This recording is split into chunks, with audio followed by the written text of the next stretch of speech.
12 বছর আগে বৈদ্যুতিক পাম্প চালু করতে গিয়ে বিদ্যুৎস্পৃষ্ট হয়ে মারা যান বাবা উজ্জ্বল সরকার। ঠিক একই স্থানে এক যুগ পর মারা গেল ছেলে সুজল সরকার। তিনিও একইভাবে বৈদ্যুতিক পাম্প চালু করতে গিয়ে বিদ্যুৎস্পৃষ্ট হয়ে মারা যান।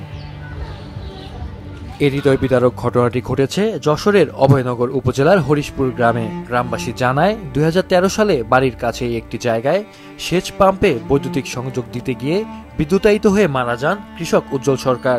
গত রোববার দুপুরে উজ্জ্বল সরকার যে স্থানে বিদ্যুতায়িত হয়েছিলেন সেখান থেকে মাত্র কয়েক গজ দূরে একইভাবে সেচ পাম্পের জন্য বৈদ্যুতিক সংযোগ দিতে গিয়ে বিদ্যুতায়িত হয়ে মারা যান সুজল সরকার। সজলের যে অস্বাভাবিক মৃত্যু, এটা আমি এলাকাবাসী হিসাবে মেনে নিতে পারছি না, এলাকার কেউই মেনে নিতে পারছে না। এলাকায় এই মৃত্যুর ঘটনায় শোকের ছায়া নেমে এসেছে। এমন ঘটনা আর না ঘটুক এটাই প্রার্থনা করি সচেতনতা বৃদ্ধির জন্য। আর সে হচ্ছে পরিবারের একমাত্র আক্ষম ছিল। তার এই মৃত্যুতে, সজলের মৃত্যুতে পরিবার সহ এলাকায় শোকের ছায়া নেমে এসেছে। পরিবার একেবারে ভেঙে পড়েছে।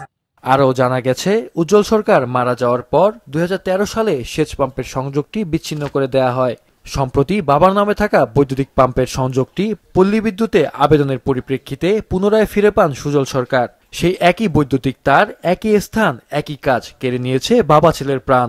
এ মর্মান্তিক ঘটনাকে মেনে নিতে পারছেন না নিহতের স্বজন ও এলাকার মানুষ। এলাকাবাসী খুবই শোকাহত যে এই যে সজল বিদ্যুৎ স্পৃষ্টে মারা গেল।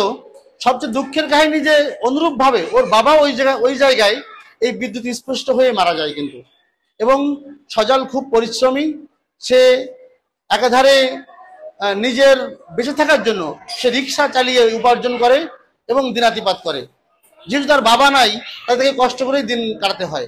এবং এই জন্য এলাকাবাসী, গ্রামবাসী সকলেই শোকাহত এবং সকলেই ভারাক্রান্ত হৃদয়ে আছে সজলের এই মৃত্যুতে।